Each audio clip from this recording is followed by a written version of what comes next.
Preparing for your first ever enduro event or hare scramble? Pacing yourself, a relaxed attitude, and conserving your energy are all very important. These are also handy skills to develop for your everyday dirt riding. Race pace. Long distance athletes train themselves to know how to pace themselves. For example, they may last 3 minutes at 90% effort, 20% at 80%, but an hour at 70%. You probably won't know how to pace yourself if your everyday riding involves stops at corners and regular breaks.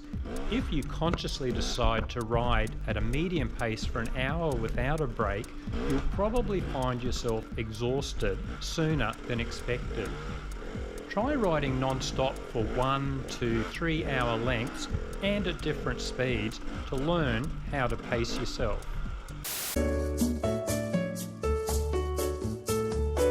Starts.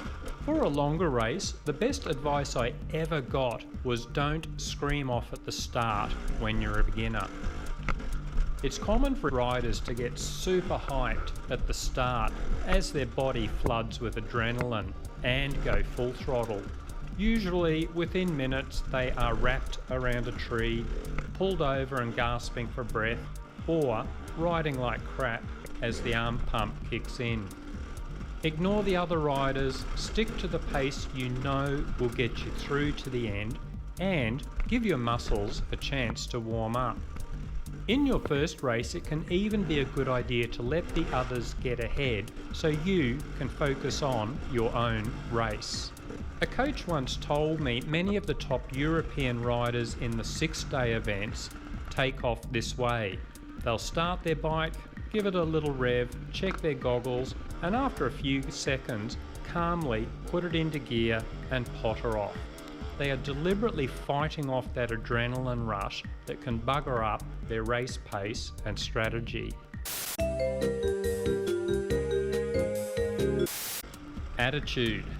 Look, that adrenaline rush at the start is part of what makes racing exciting, but too much in your system quickly leads to fatigue, arm pump, and bad riding technique.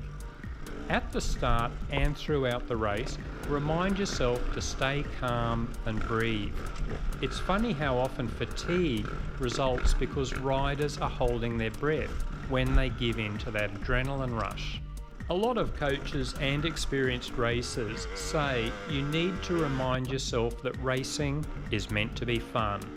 Keep saying this to yourself and you will ride better, avoid arm pump, and most importantly, ride well. It also means you can develop your mental resilience, so you won't have your confidence shattered if and when you do crash and make mistakes.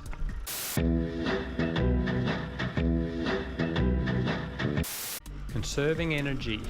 With a relaxed attitude and good race pace, you will already be conserving a lot of energy.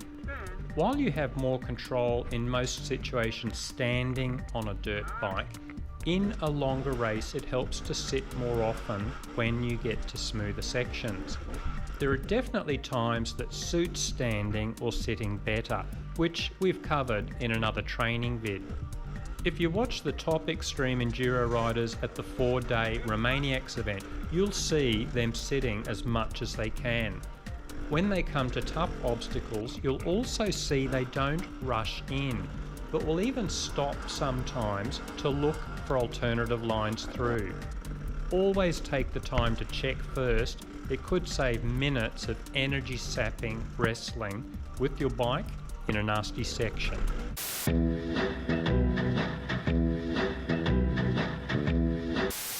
This vid is more about mental preparation for your first race, but here are a few notes on fitness. As already mentioned, you'll be surprised how quickly fatigue sets in with non-stop riding. If it's a 1-hour event, practice riding non-stop for an hour to find the pace that suits you. Most riders agree that the best fitness training is simply riding your bike as much as possible. Enduro has short moments of intense exertion along with longer periods of stamina needed, so an exercise routine should reflect that. A